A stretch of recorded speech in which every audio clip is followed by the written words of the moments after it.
देखो जी नैक्सट अपना जो पॉइंट है अपने लास्ट वीडियो के एक तो लैके पहले 5 पॉइंट्स जो ने एग्रीगेशन ऑफ इनकम के डिस्कस किए। Now we are going to discuss about the point number 6 that is called the income from the asset transfer to some another person without adequate consideration for the benefit of sons for the benefit of spouse and seventh point की है for the benefit of son's wife।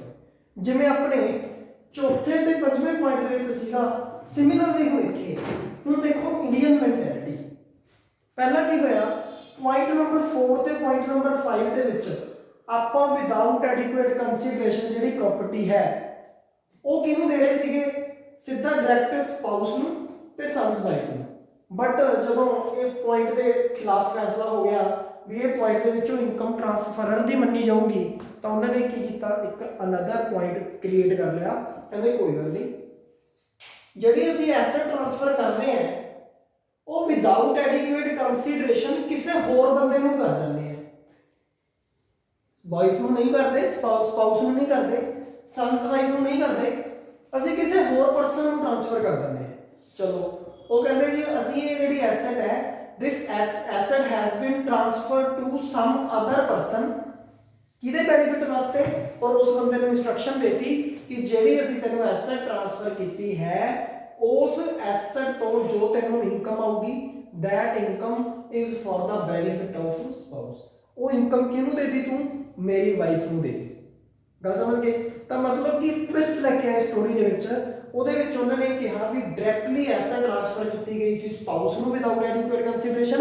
ਇੱਥੇ ਜਿਹੜੀ asset transfer ਕੀਤੀ ਗਈ ਹੈ ਉਹ to some another person transfer ਕੀਤੀ ਗਈ ਹੈ ਕਿਸੇ ਹੋਰ ਬੰਦੇ ਨੂੰ ਕਿਹਦੇ ਬੈਨੀਫਿਟ ਵਾਸਤੇ ਫॉर द ਸਪਾਊਸ।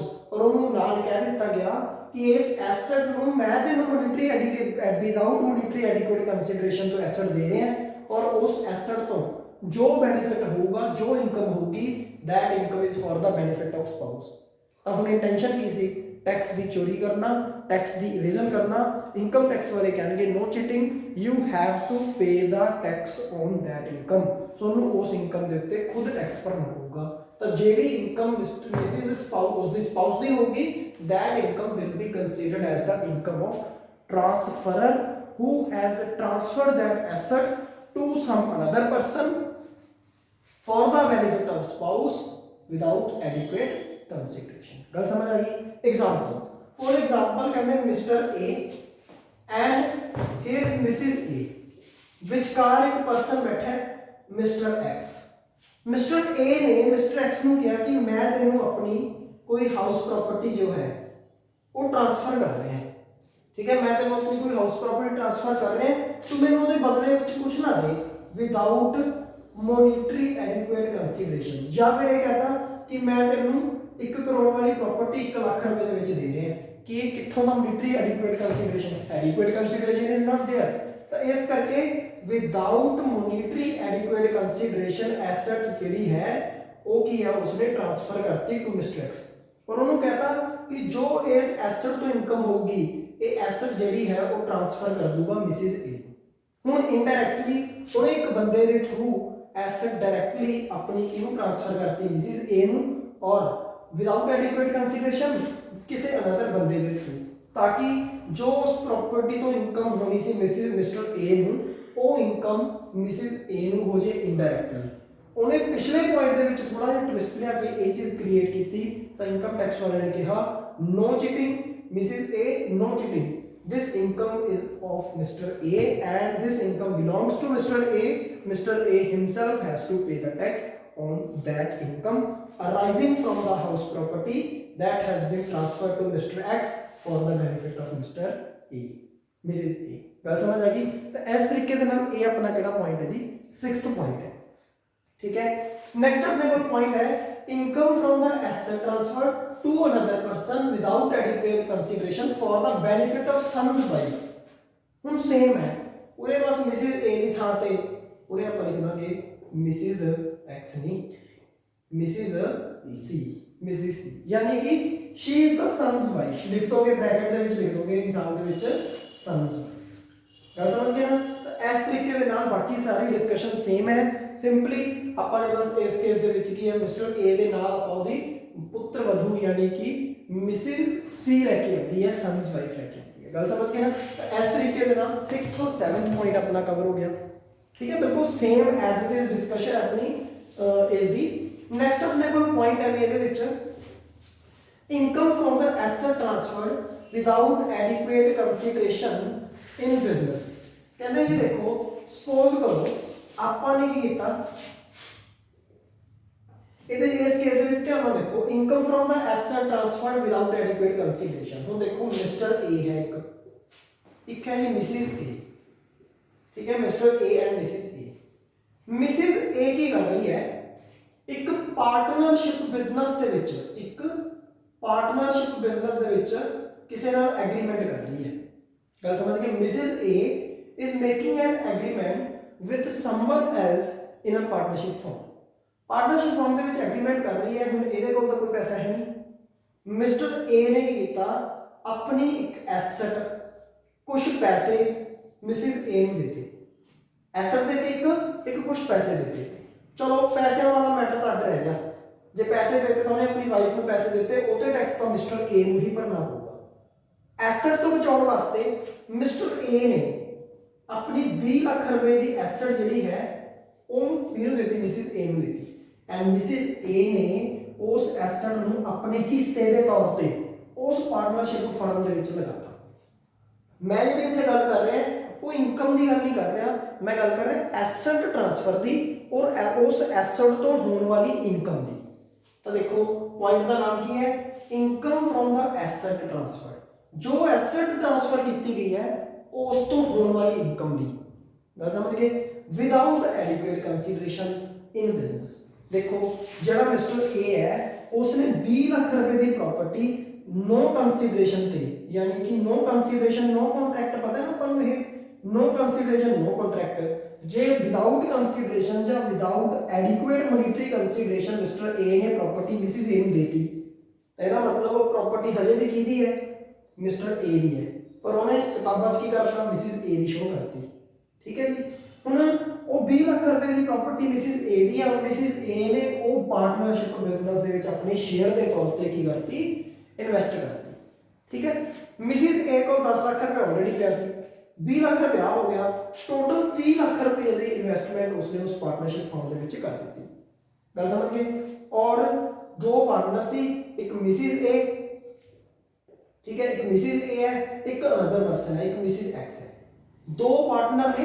दोनों पार्टनर्स ने 30 लाख रुपया लगा के 60 लाख रुपए का की शुरू कर लिया एक पार्टनरशिप बिजनेस शुरू कर लिया यानी कि मैं कहना कि हाफ ਇਹਦਾ ਹਿੱਸਾ है हाफ ਇਹਦਾ ਹਿੱਸਾ है ठीक है ਹੁਣ ਇਹਨਾਂ ਨੂੰ ਦੋ ਚੀਜ਼ਾਂ ਮਿਲਣਗੀਆਂ ਇੱਕ ਤਾਂ ਮਿਲੂਗੀ ਬਿਜ਼ਨਸ ਇਨਕਮ ਇੱਕ ਤਾਂ ਉਹਨਾਂ ਨੂੰ ਮਿਲੂਗੀ ਪਾਰਟਨਰਸ਼ਿਪ ਤੋਂ ਬਿਜ਼ਨਸ ਇਨਕਮ ਗੱਲ ਸਮਝ ਗਏ ਨਾ ਦੂਸਰਾ ਉਹਨਾਂ ਨੂੰ ਮਿਲੂਗਾ ਇੰਟਰਸਟ ਔਨ ਕੈਪੀਟਲ ਦੂਸਰਾ ਉਹਨਾਂ ਨੂੰ ਮਿਲੂਗਾ ਇੰਟਰਸਟ ਔਨ ਕੈਪੀਟਲ ਇਹ ਦੋ ਚੀਜ਼ਾਂ ਮਿਲਣਗੀਆਂ ਜਿਹੜੀਆਂ ਉਹਨਾਂ ਨੂੰ ਇਹ ਦੋ ਚੀਜ਼ਾਂ ਮਿਲਣਗੀਆਂ ਇਹਦੇ ਵਿੱਚੋਂ ਜਿਹੜੀ ਟੋਟਲ ਬਿਜ਼ਨਸ ਦੀ ਇਨਕਮ ਮੰਨ ਲਓ 4 ਲੱਖ ਰੁਪਏ ਹੈ ਟੋਟਲ ਬਿਜ਼ਨਸ ਦੀ ਇਨਕਮ ਕਿੰਨੀ ਹੈ 4 ਲੱਖ ਰੁਪਏ ਵਿਆਜ ਜਿਹੜਾ ਟੋਟਲ ਹੈ ਮੰਨ ਲਓ 30 ਲੱਖ ਦੇ ਉੱਤੇ ਆਪਾਂ ਨੂੰ 10% ਵਿਆਜ ਮਿਲਣਾ ਹੈ 30 ਲੱਖ ਦੇ ਉੱਤੇ 10% ਵਿਆਜ ਮਿਲਣਾ ਹੈ ਠੀਕ ਹੈ ਨਾ ਤਾਂ ਮੰਨ ਲਓ ਜਿਹੜਾ 4 ਲੱਖ ਰੁਪਏ ਇਨਕਮ ਹੋਈ ਹੈ 4 ਲੱਖ ਰੁਪਏ ਜਿਹੜੀ ਆਪਣੀ ਇਨਕਮ ਹੋਈ ਹੈ ਇਹਦਾ ਹਾਫ ਹਿੱਸਾ ਕਿਹਦਾ ਮਿਸਿਸ ਏ ਦਾ ਹਾਫ ਹਿੱਸਾ ਕਿਹਦਾ Mrs A the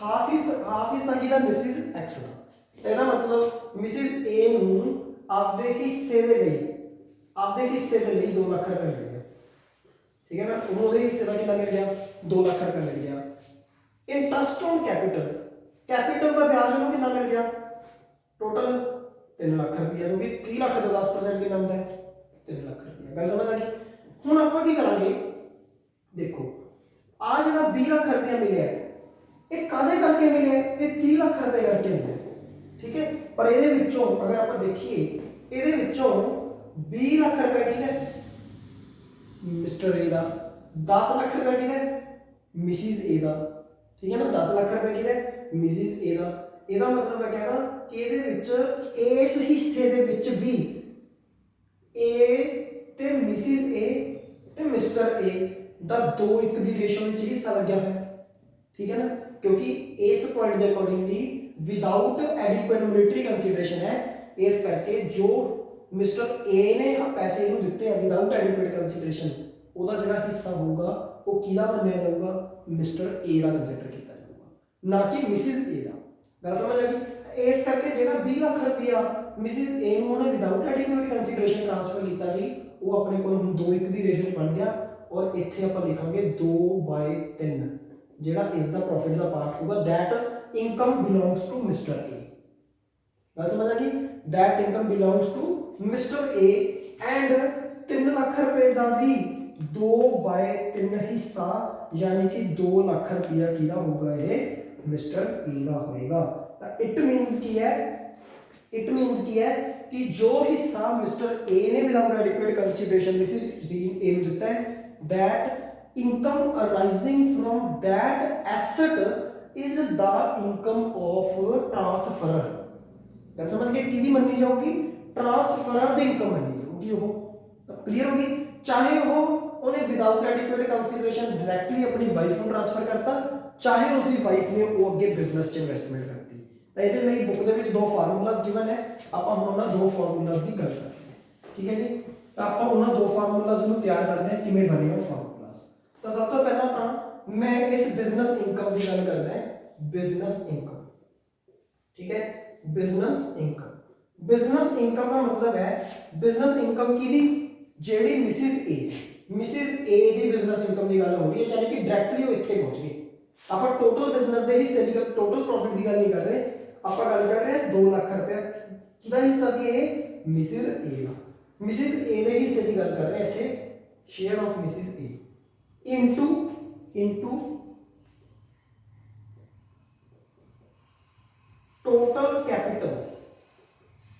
total capital of Mrs. A, asset transferred without adequate consideration। और जो asset without adequate consideration transfer की गई है ऊपर आ गया, ठीक है ना, डिवाइड बाय टोटल कैपिटल। मैंने ਉਹਦੀ ਰੇਸ਼ੋ ਬਣਾ ਲਈ ਸੀ, ਇਹਨਾਂ ਨੇ डायरेक्ट इन्वेस्टमेंट देती, ठीक है ना, इनटू बिजनेस इनकम की मिसिस ए दी। तो फार्मूला बन के बन गया, ए बनया बिजनेस इनकम वास्ते, पर हुण आपां बनाने हैं इंटरेस्ट ऑन कैपिटल वास्ते। इंटरेस्ट ऑन कैपिटल की कैपिटल मिसिस ए दी, की capital Mrs A the, into asset transferred without adequate consideration divide by total capital of Mrs. तो इस तरीके के नाल अपने को ए की बन गए दो फार्मूलाज बन गए, क्लियर है। तो अपने को की बन गए दो फार्मूलाज बन गए, पता लग गया ना। तो इस तरीके के नाल की है ये अपना पॉइंट नंबर जेड़ा सीगा 8th, जिदे विच ये कहा गया income from the asset transferred without adequate consideration, और जिसनु वो एसेट ट्रांसफर की गई है such person makes the investment in some business, किसी बिजनेस चो अगे इन्वेस्टमेंट करती, तो उस बिजनेस तो भी अपन जो इनकम आ रही है that income belongs to the income of transferor. वो इनकम किहदी मन्नी जाऊगी, ट्रांसफरर दी इनकम मन्नी जाऊगी। पॉइंट क्लियर हो गया जी ये, ठीक है। नेक्स्ट पॉइंट अपने को इस दे विच है, next point income of minor, ठीक है जी। नेक्स्ट पॉइंट अपने को केड़ा है 9th point, that is income from income of minor. बड़ा इंपॉर्टेंट पॉइंट है ये, क्वेश्चन कई बार बाय चांस पेपर दे विच शॉर्ट आंसर टाइप दे विच भी आ जाता है। क्यों? क्योंकि देखो माइनर तो कोई पैन नंबर नहीं होता, जे बन जे तो उते फोटो नहीं लगती। वैसे भी minor is not liable to pay the tax, ठीक है ना, माइनर लायबल नहीं होता टैक्स पे करने दे लई। तो इहदे विच प्रोविजन है कि अगर कोई माइनर इनकम कमा रहा है, फैमिली दी मजबूरियां करके समझ लो या कुछ भी इनकम कमा रहा है, तो उसकी जिहड़ी इनकम है ਉਹਦੇ ਉੱਤੇ टैक्स ਉਹਦੇ पेरेंट्स ਨੂੰ भरना पऊगा, ठीक है ना। किहनूं भरना पऊगा, ਉਹਦੇ पेरेंट्स ਨੂੰ भरना पऊगा। और किहनूं भरना पऊगा, फिर राइज हो जाता फादर भी आउंदे पेरेंट्स दे विच, ते फादर ते मदर भी आउंदे पेरेंट्स दे विच, तो दोनों फादर ते मदर दोनों ਨੂੰ ਆਪਾਂ ਕੀ ਬੋਲਦੇ पेरेंट्स बोलते हैं। तो माइनर ਦੀ इनकम किहदी इनकम ਦੇ ਵਿੱਚ ਐਡ ਹੋਊਗੀ, ਇਹਨਾਂ ਦੋਨਾਂ ਜਾਣਿਆਂ ਚੋਂ ਜਿਹਦੀ इनकम ज़्यादा है, जिहदी इनकम की है हायर है, ਉਹਦੀ ਇਨਕਮ ਦੇ ਵਿੱਚ ਕੀ ਹੋਊਗੀ, ਇਹ ਮਾਈਨਰ ਦੀ ਇਨਕਮ ਐਡ ਕੀਤੀ ਜਾਊਗੀ। ਠੀਕ ਹੈ ਨਾ। ਦਿਸ ਇਜ਼ ਦਾ ਪ੍ਰੋਵੀਜ਼ਨ ਕਿ ਜਿਸ ਦੀ ਇਨਕਮ ਜ਼ਿਆਦਾ ਹੈ ਉਸ ਪੇਰੈਂਟ ਦੀ ਇਨਕਮ ਦੇ ਵਿੱਚ ਮਾਈਨਰ ਦੀ ਇਨਕਮ ਨੂੰ ਕੀ ਕੀਤਾ ਜਾਊਗਾ, ਐਡ ਕੀਤਾ ਜਾਊਗਾ। ਨਾਓ ਐਕਸੈਪਸ਼ਨ ਟੂ ਦਿਸ ਪੁਆਇੰਟ, ਇਸ ਪੁਆਇੰਟ ਦੀ ਐਕਸੈਪਸ਼ਨ ਕੀ ਹੈ, ਇਹ ਹੈ ਕਿ ਅਗਰ ਮਾਈਨਰ अपनी स्किल्स ਦੇ ਨਾਲ ਪੈਸਾ ਕਮਾ ਰਹੇ, ਕਿਉਂਕਿ ਅੱਜ ਕੱਲ ਬਹੁਤ ਮਾਈਨਰ ਜਿਹੜੇ ਜੰਮਦੇ ਹੋਏ ਜਵਾਕ ਹੈ ਨਾ ਉਹ ਵੀ ਬਹੁਤ ਜ਼ਿਆਦਾ ਸ਼ਾਤਿਰ ਹੈ। ਜਿਵੇਂ ਕਿ ਇੱਕ ਆਪਣਾ ਇੰਡੀਅਨ, ਆਪਣਾ ਕੀ ਨਾਮ ਉਹਦਾ, ਇੰਡੀਅਨ ਆਈਡਲ ਦੇ ਵਿੱਚ ਨਾ ਜਿਹੜਾ ਲਿਟਲ ਚੈਂਪਸ ਹੈ, ਇੰਡੀਅਨ ਆਈਡਲ ਲਿਟਲ ਚੈਂਪਸ, ਉਹਦੇ ਵਿੱਚ ਨਾ ਇੱਕ ਜੈਸ ਕੁਮਾਰ ਹੈ। ਜੈਸ ਕੁਮਾਰ 5 ਸਾਲ ਦਾ, ਉਹਨੂੰ ਬਹੁਤ ਸਾਰੇ ਇੰਸਟਰੂਮੈਂਟਸ ਦਾ ਵੀ ਗਿਆਨ ਹੈ। ਇਸੇ ਤਰ੍ਹਾਂ ਇੱਕ ਵਾਰੀ ਖਬਰ ਆਈ ਸੀ, ਅਖਬਾਰ ਦੇ ਵਿੱਚ ਨਿਊਜ਼ ਆਈ ਸੀ ਕਿ ਇੱਕ 10 ਸਾਲ ਦੇ ਬੱਚੇ ਨੇ ਇੱਕ ਕੰਪਨੀ ਖੜੀ ਕਰ ਲਈ। ਗੱਲ ਸਮਝ ਗਏ ਨਾ। ਤਾਂ ਹੁਣ ਉਹ ਬੰਦੇ ਦੀ ਸਕਿੱਲ ਹੈ, 10 ਸਾਲ ਦੇ ਬੰਦੇ ਦਾ ਪੈਨ ਨੰਬਰ ਤਾਂ ਬਣਦਾ ਨਹੀਂ। ਠੀਕ ਹੈ ਨਾ। ਤਾਂ ਇਸ ਕਰਕੇ ਕੀ ਹੈ, ਹੁਣ ਜਿਹੜੇ ਇਹ ਪਰਸਨ ਨੇ ਜਿਹੜੇ ਕਿ ਮਾਈਨਰ ਹੈ ਔਰ ਉਹਦੇ ਵਿੱਚ ਕੋਈ ਸਕਿੱਲ ਹੈ ਜਾਂ ਉਹਨੇ ਆਪਣੀ ਕਿਸੇ ਟੈਕਨੀਕਲ ਸਕਿੱਲ ਕਰਕੇ ਪੈਸਾ ਕਮਾਇਆ, ਤਾਂ ਆਪਾਂ ਕੀ ਕਹਾਂਗੇ, ਜੋ ਵੀ ਪੈਸਾ ਉਸਨੇ ਕਮਾਇਆ ਉਸ ਸਕਿੱਲ ਤੋਂ, ਤਾਂ ਉਸ ਕੇਸ ਦੇ ਵਿੱਚ minor himself pay the tax, minor ਆਪਦੀ ਇਨਕਮ ਦੇ ਉੱਤੇ ਆਪ ਟੈਕਸ ਪੇ ਕਰੂਗਾ ਉਸ ਕੇਸ ਦੇ ਵਿੱਚ। ਗੱਲ ਸਮਝ ਗਏ। ਮਾਈਨਰ ਉਸ ਕੇਸ ਦੇ ਵਿੱਚ ਆਪ ਟੈਕਸ ਭਰੂਗਾ, ਫਿਰ ਉਹਦੀ ਇਨਕਮ ਆਪਣੇ ਪੇਰੈਂਟਸ ਦੀ ਇਨਕਮ ਦੇ ਵਿੱਚ ਐਡ ਨਹੀਂ ਕੀਤੀ ਜਾਊਗੀ ਅਗਰ ਉਹਨੇ ਟੈਕਨੀਕਲ ਸਕਿੱਲਸ ਜਾਂ ਕਿਸੇ ਪਾਰਟਿਕੂਲਰ ਸਕਿੱਲ ਕਰਕੇ ਪੈਸਾ ਕਮਾਇਆ ਹੋਵੇ। ਗੱਲ ਸਮਝ ਗਏ। ਹੁਣ ਇਹਦੇ ਵਿੱਚ ਇੱਕ ਆਪਣੇ ਕੋਲ ਪੁਆਇੰਟ ਹੋਰ ਵੀ ਹੈ ਨੋਟ ਕਰਨ ਵਾਲਾ। ਉਹ ਪੁਆਇੰਟ ਇਹ ਹੈ ਕਿ ਅਗਰ ਕਿਸੇ ਮਾਈਨਰ ਦੀ ਇਨਕਮ ਨੂੰ ਉਸਦੇ ਪੇਰੈਂਟਸ ਦੀ ਇਨਕਮ ਦੇ ਵਿੱਚ ਐਡ ਕੀਤਾ ਜਾਂਦਾ ਹੈ, ਅਗਰ ਦੁਬਾਰਾ ਸੁਣੋ, ਅਗਰ ਕਿਸੇ ਮਾਈਨਰ ਦੀ ਇਨਕਮ ਨੂੰ ਉਸਦੇ ਪੇਰੈਂਟਸ ਦੀ ਇਨਕਮ ਦੇ ਵਿੱਚ ਐਡ ਕੀਤਾ ਜਾਂਦਾ ਹੈ, ਤਾਂ ਜਿਸ ਪੇਰੈਂਟ ਦੀ ਇਨਕਮ ਦੇ ਵਿੱਚ ਐਡ ਕੀਤਾ ਗਿਆ, ਮੰਨ ਲਓ ਫਾਦਰ ਦੀ ਇਨਕਮ ਸੀਗੀ 1 ਲੱਖ ਰੁਪਇਆ, 50,000 ਰੁਪਇਆ ਉਹਦੇ ਵਿੱਚ ਅਸੀਂ ਮਾਈਨਰ ਦੀ ਇਨਕਮ ਐਡ ਕਰਤੀ, ਤਾਂ ਕਿੰਨੀ ਹੋ ਗਈ ਟੋਟਲ 1.5 ਲੱਖ ਰੁਪਇਆ। ਉਹਦੇ ਵਿੱਚੋਂ ਉਹਨੂੰ 1500 ਰੁਪਏ ਦੀ ਛੂਟ ਮਿਲੂਗੀ ਪਰ ਐਨਮ ਹੈ। ਠੀਕ ਹੈ ਨਾ। ਕਿੰਨੇ ਰੁਪਏ ਦੀ ਛੂਟ ਮਿਲੂਗੀ, 1500 ਰੁਪਏ ਦੀ ਛੂਟ ਮਿਲੂਗੀ ਪਰ ਐਨਮ। ਪੂਰੇ ਸਾਲ ਦੇ ਵਿੱਚ ਉਹਨੂੰ ਸਿਰਫ 1500 ਰੁਪਏ। ਤੁਸੀਂ ਕਹੋਗੇ ਇਹ 1500 ਨਾਲ ਅੱਜ ਕੱਲ੍ਹ ਕੀ ਬਣਦਾ ਹੈ, 1500 ਰੁਪਇਆ ਛੂਟ ਦੇਤੀ ਉਹਨੇ ਹੀ ਬਥੇਰਾ, ਜਾਂਦੇ ਚੌਰ ਦੀ ਲੰਗੋਟੀ ਸਹੀ ਹੈ ਨਾ। ਤਾਂ ਮਤਲਬ 1500 ਰੁਪਏ ਦੀ ਛੂਟ ਦੇਤੀ। ਇਹ ਪੁਰਾਣੇ ਟਾਈਮ ਤੋਂ ਹੀ 1500 ਚੱਲਦੀ ਆ ਰਹੀ ਹੈ ਅਮਾਊਂਟ, ਇਹਦੇ ਵਿੱਚ ਵੀ ਦੇਖ ਲਓ ਕੋਈ ਚੇਂਜ ਨਹੀਂ ਕੀਤਾ। ਜਿਵੇਂ ਮੈਂ ਤੁਹਾਨੂੰ ਦੱਸਿਆ ਸੀ ਕਿ ਸਪੈਸੀਫਿਕ EMPLOYEES ਦੇ ਕੇਸ 'ਚ, ਸਪੈਸੀਫਿਕ EMPLOYEES ਦੇ ਕੇਸ 'ਚ ਅੱਜ ਤੱਕ 50,000 ਰੁਪਏ ਦੀ ਹੀ ਗ੍ਰੋਸ ਸੈਲਰੀ ਚੱਲਦੀ ਆ ਰਹੀ ਹੈ। ਜਿਹਦੀ ਸੈਲਰੀ ਇਸ ਤੋਂ ਜ਼ਿਆਦਾ ਹੈ ਉਹ ਸਪੈਸੀਫਾਈਡ EMPLOYEE ਅੱਜ ਕੱਲ੍ਹ ਹਰੇਕ ਦੀ ਜ਼ਿਆਦਾ ਹੈ, ਤਾਂ ਉਹ ਸਪੈਸੀਫਾਈਡ ਹਰ ਇੱਕ ਬੰਦੇ ਸਪੈਸੀਫਾਈਡ EMPLOYEE ਹੈ। ਸਿਮਿਲਰਲੀ 1500 ਰੁਪਏ ਦੀ ਛੂਟ ਬਹੁਤ ਟਾਈਮ ਤੋਂ ਚੱਲਦੀ ਆ ਰਹੀ ਹੈ ਔਰ 1500 ਰੁਪਏ ਦੀ ਛੂਟ ਅੱਜ ਵੀ 1500 ਹੀ ਹੈ। 1500 ਅੱਜ ਕੱਲ੍ਹ ਇੱਕ ਸੂਟ ਵੀ ਨਹੀਂ ਆਉਂਦਾ ਕਿਸੇ ਬੰਦੇ ਦਾ, ਬੰਦੇ ਦੀ ਜੀਨ ਵੀ ਨਹੀਂ ਆਉਂਦੀ 1500 ਦੇ ਵਿੱਚ। ਤਾਂ ਇਸ ਤਰੀਕੇ ਦੇ ਨਾਲ ਕੀ ਹੈ, ਆਪਾਂ ਇਹ ਕਹਿੰਦੇ ਹਾਂ ਵੀ 1500 ਬਹੁਤ ਘੱਟ ਹੈ, ਪਰ ਸਟਿਲ ਕਿਉਂਕਿ ਆਪਾਂ ਨੂੰ ਇਹ ਲਿਖਿਆ ਹੋਇਆ ਤਾਂ ਆਪਾਂ ਨੂੰ ਇਹ ਮੰਨਣਾ ਪਊਗਾ। ਠੀਕ ਹੈ ਨਾ ਗੱਲ। ਅੱਛਾ, ਅਗਰ ਇਹਦਾ ਇੱਕ ਸਿਸਟਮ ਹੋਰ ਹੈ ਯਾਦ ਕਰਨ ਦਾ, ਉਹ ਵੀ ਦੱਸਦਾ ਮੈਂ। ਦੇਖੋ ਮਾਈਨਰ ਵੱਧ ਤੋਂ 10,000 ਕਮਾ ਲੂਗਾ, ਜਿਹੜਾ ਬੰਦੇ ਕੋਲ ਸਕਿੱਲ ਨਹੀਂ ਹੈਗੀ 20,000 ਕਮਾ ਲੂਗਾ। 20,000 ਦੇ ਮੁਕਾਬਲੇ 1500 ਰੁਪਏ ਬਹੁਤ ਵੱਡੀ ਗੱਲ ਹੈ, ਮਾਇਨੇ ਰੱਖਦੀ ਹੈ। 15%, ਇਹ ਆਪਣੇ ਕੋਲ ਟੋਟਲ ਕਿੰਨੇ ਪਰਸੈਂਟ ਹੋ ਗਿਆ, 7.5% ਦੇ ਲਗਭਗ ਹੋ ਗਈ ਇਹ ਚੀਜ਼। ਇਹਦਾ ਮਤਲਬ ਕੀ ਹੈ ਨਾ ਵੀ 20,000 ਦੇ ਮੁਕਾਬਲੇ 7.5% ਮਾਈਨਰ ਦੀ ਇਨਕਮ ਤੋਂ ਛੂਟ ਮਿਲ ਗਈ। ਉਸ ਹਿਸਾਬ ਨਾਲ ਤਾਂ ਠੀਕ ਹੈ, ਪਰ ਅਗਰ ਆਪਾਂ ਕਹੀਏ ਵੀ ਪੇਰੈਂਟ ਦੀ ਇਨਕਮ ਦੇ ਵਿੱਚ ਐਡ ਹੋਗੀ ਤਾਂ 1500 ਰੁਪਏ ਦੇ ਨਾਲ ਕੁਝ ਵੀ ਨਹੀਂ ਬਣਦਾ। ਤਾਂ ਇਸ ਕਰਕੇ this is the point of income from minor, ਜਿਹਦੇ ਵਿੱਚ ਆਪਾਂ 3 ਪੁਆਇੰਟ ਹਾਈਲਾਈਟ ਕਰਕੇ ਲਿਖਨੇ ਆ ਔਰ ਕੁਐਸਚਨ ਵੀ ਆਪਣਾ ਕਿੰਨੇ ਨੰਬਰ ਦਾ ਹੋਊਗਾ, 3 ਨੰਬਰ ਦਾ। ਗੱਲ ਸਮਝ ਗਏ। ਔਰ ਆਪਣਾ ਲਾਸਟ ਪੁਆਇੰਟ ਆਪਣਾ ਇਸ ਵਿੱਚ ਹੈ that is transfer of self acquired property to HUF of which he is the member। देखो जी, मान लो मेरे को कोई प्रॉपर्टी है, ठीक है, मान लो मेरे को कोई प्रॉपर्टी है and income of self acquired property, मैंने मेहनत करके वो प्रॉपर्टी बनाई, ठीक है, और उस प्रॉपर्टी ਨੂੰ मैंने मेहनत करके प्रॉपर्टी बनाई है, ठीक है, मैंने अपना टैक्स बचाने के लिए वो प्रॉपर्टी ਜਿਹੜੀ ਹੈ ਉਹ ਆਪਣੇ HUF ਬਿਜ਼ਨਸ ਨੂੰ ਦੇਤੀ, ਫੈਮਿਲੀ ਬਿਜ਼ਨਸ ਨੂੰ ਦੇਤੀ ਯੂਜ਼ ਕਰਨ ਵਾਸਤੇ, for which he is the member, ਜਿਹਦਾ ਉਹ ਮੈਂਬਰ ਹੈ। प्रॉपर्टी मेरी मैं HUF ਨੂੰ ਦੇਤੀ सिर्फ इस करके कि मेरा टैक्स बच जाए, ठीक है, मैंने ट्रांसफर कर दी, समझ गई। तो हुन एज अ मैंबर मैं उस HUF का मैंबर है, ठीक है ना। प्रॉपर्टी की नहीं होनी चाहिए सी HUF की, आपकी प्रॉपर्टी HUF आपकी बनावे अपनी फैमिली की प्रॉपर्टी होवे पूरी, वो तो मेरी खुद की प्रॉपर्टी है। जेड़ी प्रॉपर्टी मेरी खुद की है, मेरे नाम ते है, मैं बनाई है, मैं कमाई है, वो प्रॉपर्टी तो होने वाली इनकम की है, मेरी है। पर this income is illegally transfer to HUF जिहदा कि मैं मैंबर है। ठीक है ना, तो कहते उत्थे ये नहीं कहा जाऊगा भी मैं भी तो इसका मैंबर है, मैंने अपनी प्रॉपर्टी HUF को दे दी फिर की हो गया, पर नहीं, वो कहते this is the self acquired property, it is belongs to you not belongs to HUF। इस करके इस प्रॉपर्टी तो HUF ਨੂੰ जो इनकम होगी, क्योंकि तुसी तो ट्रांसफर करती ना, HUF ਨੂੰ जो इनकम होगी that income belongs to particular person जिन्हें ट्रांसफर की है। पहला मतलब this is the 10th point, transfer of self acquired property to HUF of which the he is the member. This is the point number 10। हुन अपने को ना कुछ न्यूमेरिकल्स गिवन है बुक दे विच, ठीक है ना, कुछ न्यूमेरिकल्स है गिवन बुक दे विच। वैसे तो ਆਪਾਂ ਨੂੰ एग्जाम ਦੇ ਵਿੱਚ ਐਗਰੀਗੇਸ਼ਨ ਆਫ ਇਨਕਮ ਦਾ न्यूमेरिकल नहीं ਹੁੰਦਾ, सिर्फ थ्योरेटिकल क्वेश्चन ही बनता है।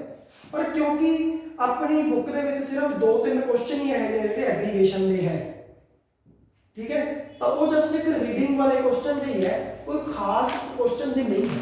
तो इस करके ਉਹਨਾਂ ਦੀ ਇੱਕ ਵਾਰੀ ਤੁਸੀਂ ਰੀਡਿੰਗ ਕਰ ਲੈਣੀ ਹੈ ਵੀ ਕਿਹੜੇ-ਕਿਹੜੇ क्वेश्चंस है, बस 2-4 क्वेश्चंस है वो ਆਪਾਂ ਕਰ ਲੈਣੇ, अदरवाइज ਇਹਨਾਂ ਨੂੰ क्वेश्चंस ਨੂੰ अगर नहीं भी करोगे तो कोई प्रॉब्लम नहीं है, ठीक है ना। पर मैं कहूँगा कि 2 ਤਾਂ क्वेश्चन है, मिनट सारे ਆਪਾਂ 10 ਹੀ ਲੱਗਣੇ ਆ, ਤਾਂ ਇਸ ਤਰੀਕੇ ਦੇ ਨਾਲ ਤੁਸੀਂ ਕੀ ਕਰਨਾ ਹੈ, ਇਹ 2-3 क्वेश्चन ਜਿਹੜੇ 4 क्वेश्चन ਹੈਗੇ ਆ ਇਹਨਾਂ ਨੂੰ ਪੜ੍ਹ ਕੇ ਇੱਕ ਵਾਰੀ ਦੇਖ ਲੈਣਾ ਵੀ ਹਾਂਜੀ प्रोविजन एप्लीकेबल किस तरह ਕੀਤੀ ਜਾ ਰਹੀ ਹੈ, ਡਨ है।